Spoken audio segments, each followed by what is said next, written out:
천상 예배에 대한 말씀을 드렸습니다. 거기에 24장로는 구원받은 하나님의 백성들이라고 했습니다. 요한은 천상에서 드려지는 예배를 보았어요. 얼마나 황홀하고 웅장했던지 말로 다 표현할 수가 없었습니다. 자신이 지금 처한 작금의 현실은 예배를 마음대로 드릴 수 없는 형편이었어요. 노예로, 종으로, 죄수로 잡혀 있습니다.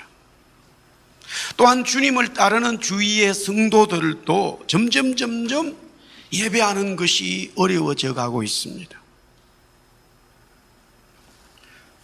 만약에 마음 놓고 예배를 드려야 되겠다라고 한다면은 로마 황제가 드리는 그 로마 황제 예배에 참여해야 됩니다. 오늘날 우리가 전문적인 용어로 다원주의적 신앙생활 예배가 되어야 됩니다. 그럼에도 불구하고 그런 상황에서 드려지는 그때의 예배에는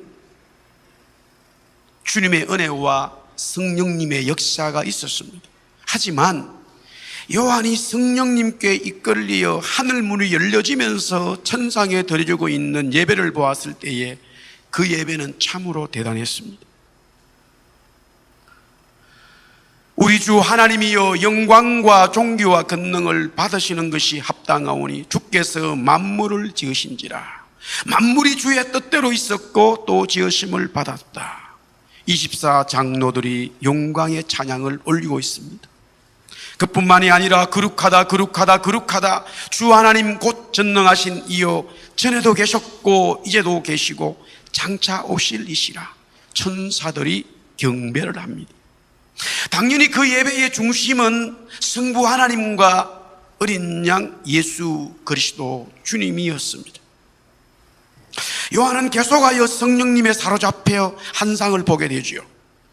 오늘 요한계시록 5장은 7인과 7나팔을 통한 주님의 심판의 말씀 앞에 그 주님 심판이신 예수님을 정확하게 알리고 있음을 봅니다. 두루마리, 어린 양, 그리고 하나님의 백성들이 오늘 본문에 언급이 되는데요, 제가 오늘 말씀드리고 싶은 것은 완전히 반대되는 현상이 나타나고 있습니다. 자, 부연 설명을 먼저 드리면 다양성과 통일성이죠. 통일성과 다양성, 정반대의 성격을 가지고 있습니다.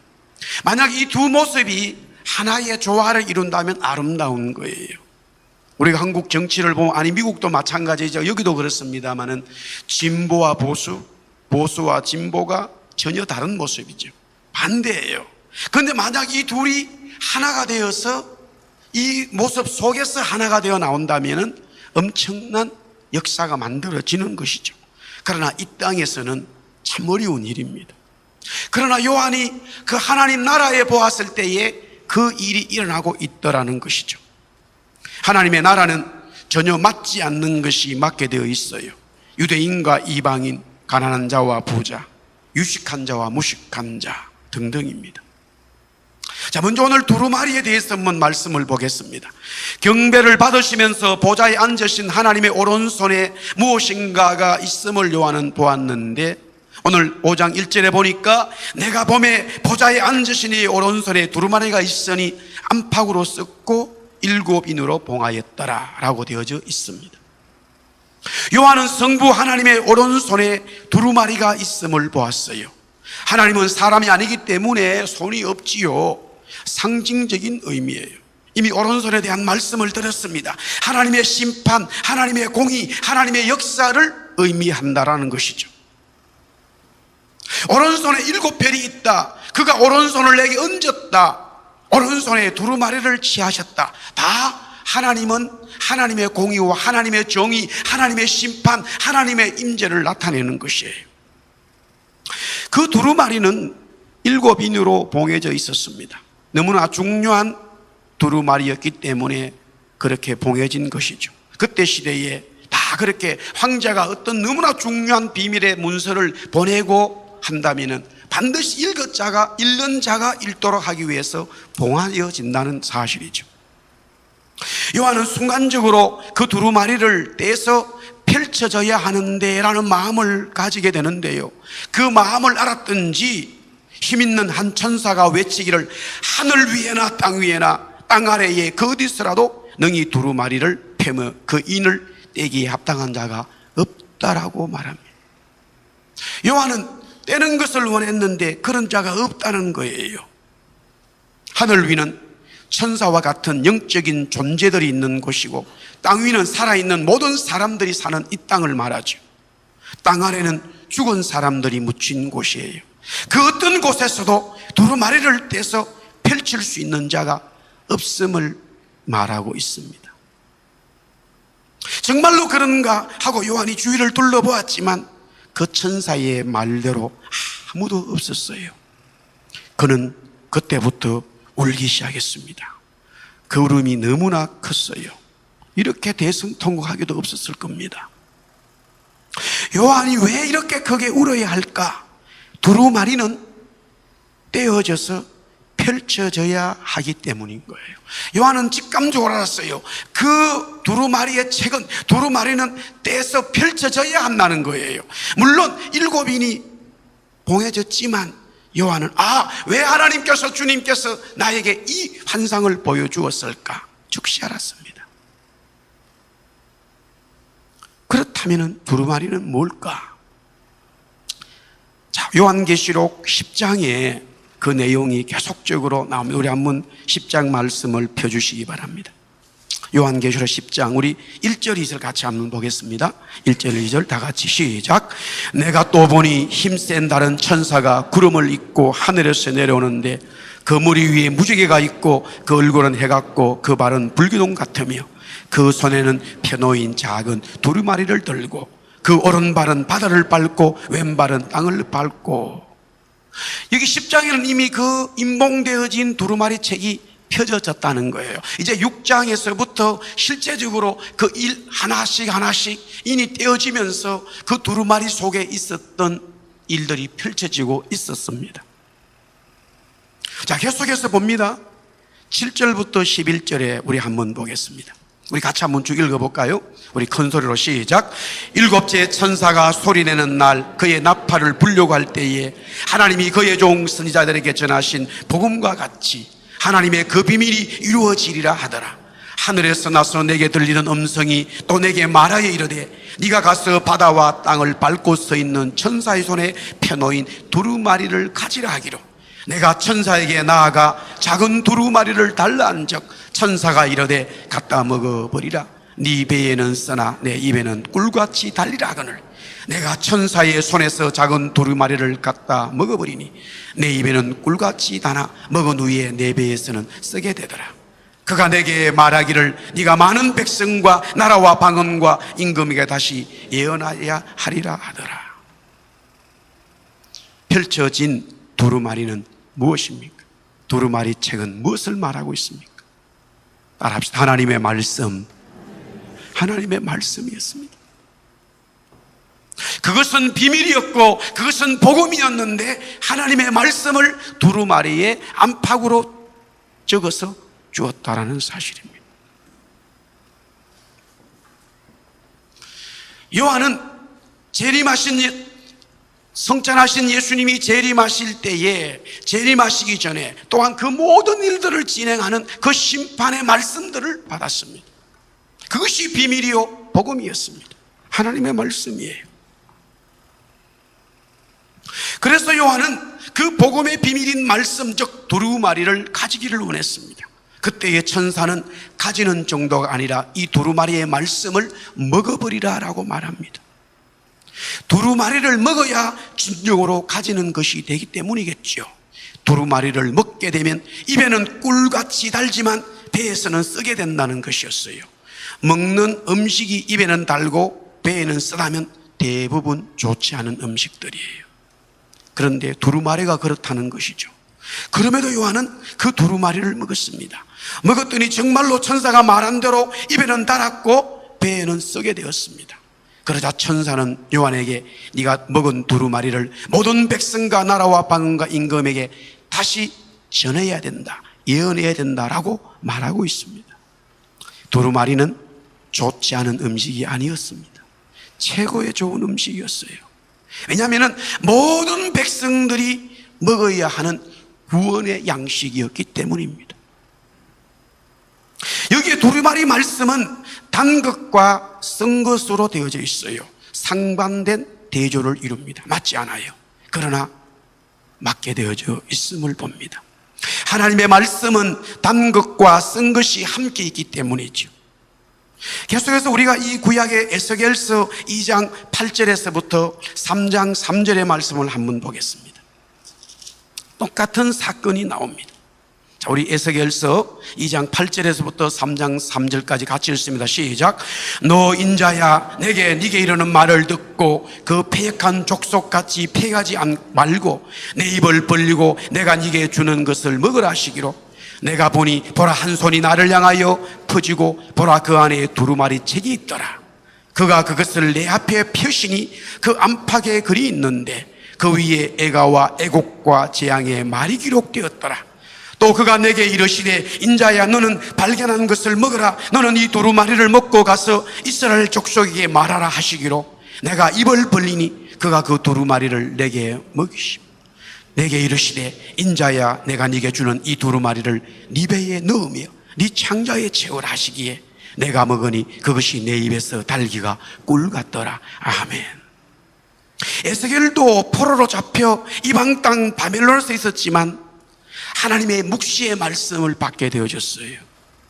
요한과 동일하게 이 두루마리 말씀을 보여주셨는데 이 두루마리는 단 것과 쓴 것으로 해석을 하고 있습니다. 애가와 애곡과 재앙의 말씀들이라는 것은 쓴 것을 말씀하고 있어요. 입에서 달기가 꿀 같다라는 것은 단 것을 말씀하고 있죠. 하나님의 말씀은 단 것만 있는 것이 아닙니다. 하나님의 말씀은 또한 쓴 것만 있는 것도 아니지요. 하나님의 말씀은 단 것과 쓴 것, 또한 쓴 것과 단 것이 함께 있습니다. 하나님의 속성 중 사랑과 공의가 함께 있는 것과 마찬가지예요. 사랑하는 성도 여러분, 우리는 다시 오실 주님을 기다리고 있습니다. 우리는 그 말씀대로 살아야 되는데 그 말씀을 먹는 것이 쓴 것도 먹고 단 것도 먹어야 하나님의 말씀을 먹는 거예요. 대부분 사람들은 단 것을 먹기를 좋아하지요. 그러나 쓴 것도 먹어야 되는 것이죠. 쓴 것도 먹고 단 것도 먹는 것이 하나님의 말씀이에요. 복음 또한 마찬가지입니다. 우리 고린도전서 15장 한번 1절에서 4절 한번 또 말씀을 보겠습니다. 우리 같이 읽습니다. 말씀 읽을 때에 주의 성령께서 은혜 주시리라 믿습니다. 우리 한번 같이 큰 소리를 씁니다. 시작. 형제들아, 내가 너에게 전한 복음을 너에게 알게 하노니 이는 너희가 받은 것이요 또 그 가운데 선 것이라. 너희가 만일 내가 전한 그 말을 굳게 지키고 헛되이 믿지 아니하였으면 그로 말미암아 구원을 받으리라. 내가 받은 것을 먼저 너희에게 전하였노니 이는 성경대로 그리스도께서 우리 죄를 위하여 죽으시고 장사 지낸 바 되셨다가 성경대로 사흘 만에 다시 살아나사. 바울 사도는요, 복음이 무엇인지 정확하게 말씀하고 있습니다. 복음은 예수 그리스도이신데 성경대로 그리스도께서 우리 죄를 위하여 죽으시고 성경대로 사흘 만에 장사 지냈던 자가 살아났다라는 것이에요. 여기도 동일하게 나타나 있습니다. 죽음과 부활이 대조가 되어졌죠. 세상은 사람들은 죽음은 끝이라고 말합니다. 그런데 성경은 항상 죽음 뒤에 부활을 말씀하시고 고난 뒤에 영광을 이야기하고 있어요. 죽음 뒤에 부활, 고난 뒤에 영광, 짝이 맞지 않지만 그것이 바로 복음이요 하나님의 계시의 말씀인 거예요. 할렐루야.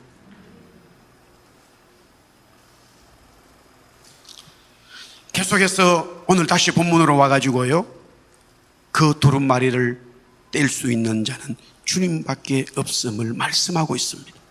오늘 요한계시록 5장 5절에 보니까 장로 중에 한 사람이 말합니다. 유다 지파의 사자 다윗의 뿌리가 이겼으니 그분이 바로 일곱인을 떼신다는 거예요.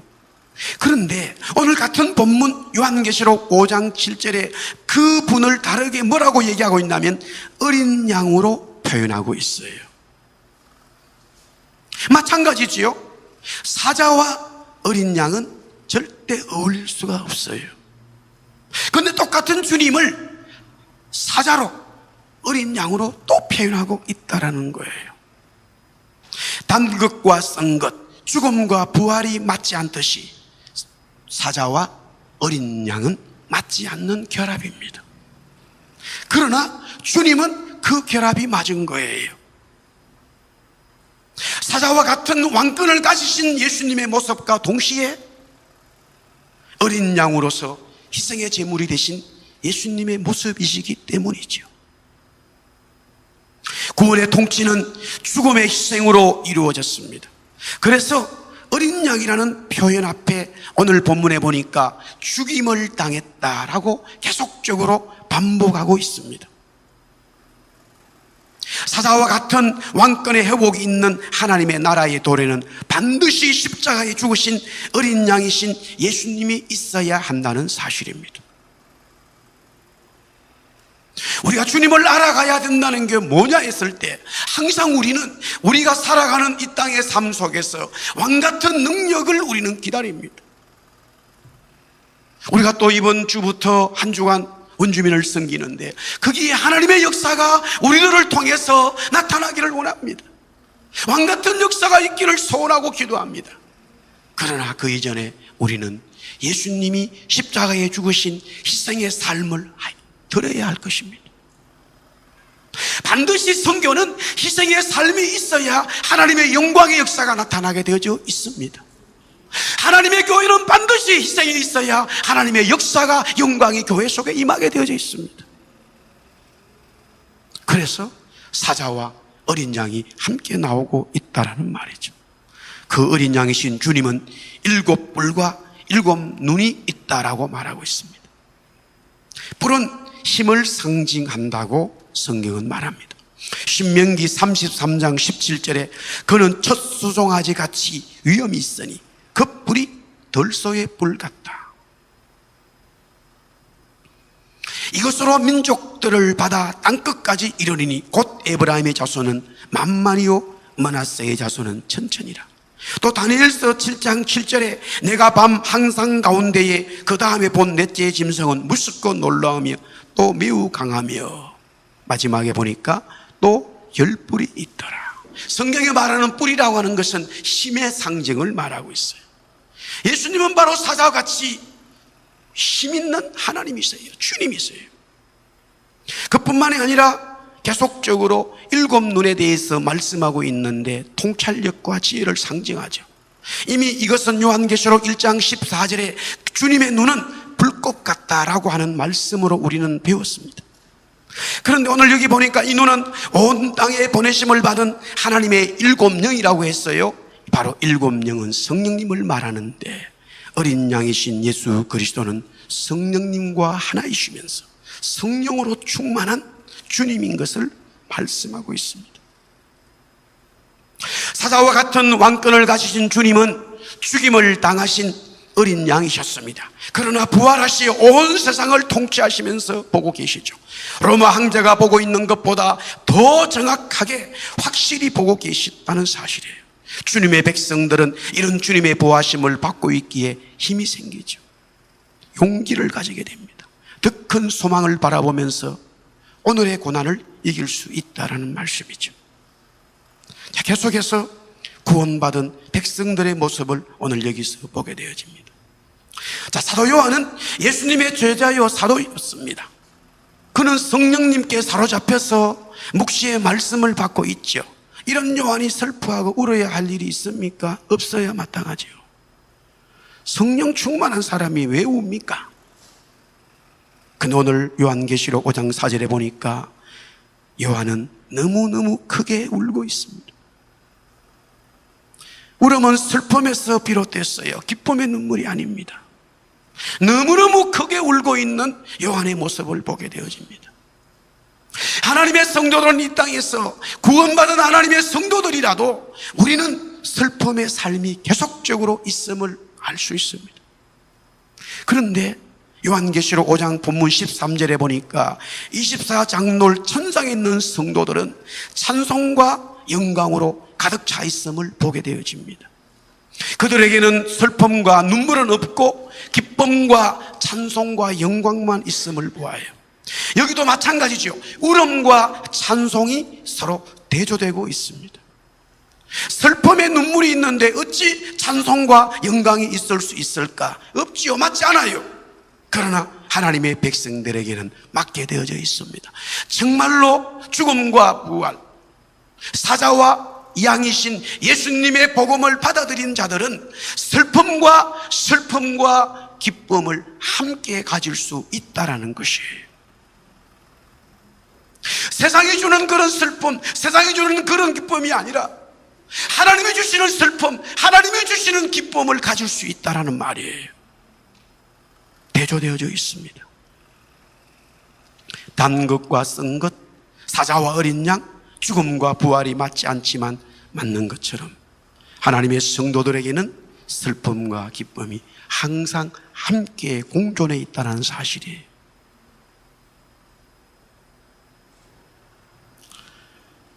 저는 지난 주간에 어머님의 장례식을 치르면서 더욱더 깊이 이 부분을 깨닫게 되어집니다. 슬프지요. 눈물이 나지요. 그러나 또한 기쁘고 감사한 찬송이 있었습니다.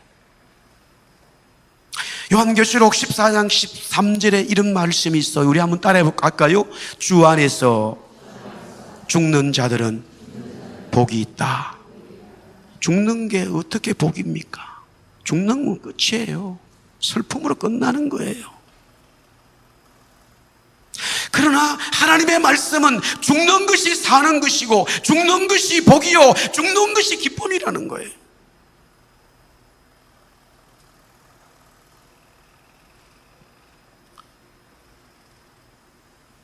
하나님이 주시는 두루마리의 성경은 맞지 않는 것을 맞추면서 하나님의 영광의 말씀을 우리에게 주고 있습니다. 요한은 이 말씀을 받으면서 또한 천사가 이 말씀을 모든 백성들, 모든 사람들에게 전하라고 한 이유를 알게 되어졌습니다. 먼저 1차적으로 환난과 고난 속에 있는 성도들이 요한 자신뿐만이 아니라 그 말씀을 읽으면서 그렇구나, 우리가 살아가는 이 땅에 슬픔이 있지만 우리에게는 기쁨이 있구나, 우리에게는 고난이 있지만은 우리에게는 영광이 함께 있구나, 그것이 주님이 이 땅에 사신 모습이었구나. 그래서 절망하지 않는다는 거예요. 그래서 실망하지 않는 거예요.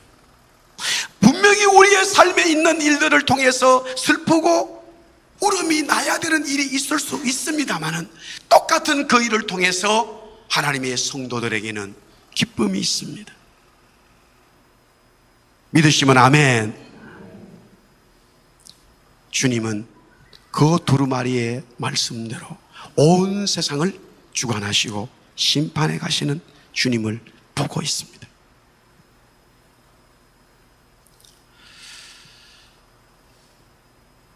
말씀을 정리하겠습니다. 두루마리는 무엇인가? 바로 하나님의 말씀이었습니다. 그 두루마리를 누가 집행할 것인가? 주님이 하신다는 것이죠. 그 말씀이 펼쳐질 때에 하나님의 성도들은 분명히 슬프고 또한 어려운 일이 있을 수 있지만 그 말씀이 집행된과 동시에 기쁨과 감사의 삶이 하나님의 성도들에게는 펼쳐져 간다는 사실이에요.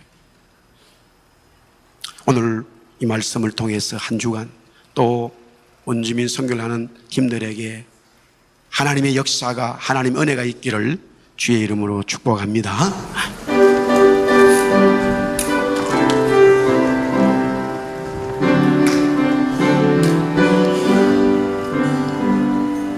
하나님 아버지 주신 책은 귀하고 중하신 말씀일세. 기쁘고 반가운 말씀 중에 날 사랑하는 말씀 듣고 주께서 나를 사랑하니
주